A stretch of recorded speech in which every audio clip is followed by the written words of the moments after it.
If you feel like you need to dry out and warm up after yesterday's chill, tomorrow certainly the pick of the week. High temperatures back in the 70s, some inland towns pushing 80 degrees. The chance for wet paws quite low, so get out there and enjoy with your furry friend. But by Wednesday and Thursday, that changes. We're back to unsettled as we get a little bit later into the week. Let's walk you through First Alert Futurecast here. Tomorrow evening, really not even much in the way of clouds in the sky, but as we get into the morning hours on Wednesday, we'll begin to see a bit of cloud cover return, perhaps even along the shoreline, a bit of patchy fog develop, and then showers return shortly thereafter. We'll begin the day with we'll begin the day on Wednesday with showers around, and then in the afternoon and evening, we'll be watching a line of thunderstorms develop, and we could see a brief rumble of thunder locally. In fact, the Storm Prediction Center is highlighting parts of western Connecticut for the low potential to see a strong storm in the mix, a stronger storm.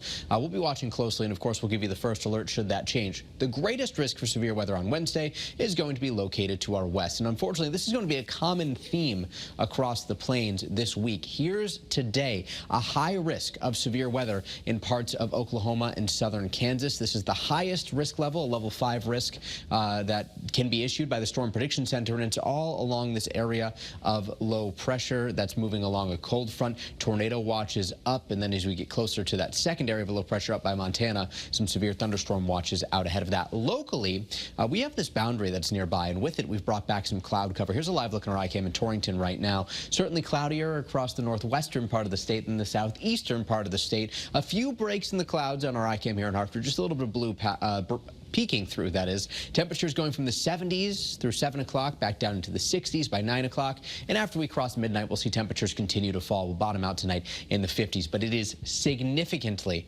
warmer than it was yesterday at this time. Some towns 25 degrees warmer than 24 hours ago, putting temperatures back in the 70s, inland 60s along the shoreline. And this is going to be another common theme this week where we see this split between inland temperatures and shoreline temperatures. In the 50s for the ride to school tomorrow. For the ride home, 77 inland, 73 along the shoreline. And pollen counts are right back up tomorrow. High maple, birch, cedar, and juniper. It's all tree pollens dropping Wednesday into Thursday as that unsettled weather takes hold. Here's First Alert Futurecast. Later this afternoon and this evening, perhaps 1 or 2 brief sprinkles, but otherwise we expect dry conditions to persist. And then into the day tomorrow, mostly sunny skies return. So tonight, 50s, about 50 to 55 in the mid and upper 50s along the shoreline. Tomorrow, 75 to 80 inland, 70s along the shoreline, except for far southeastern Connecticut, where we'll see highs in the 60s. On Wednesday, we see the chance for morning showers, followed up by some isolated afternoon thunderstorms. Thursday, we begin the day mostly cloudy.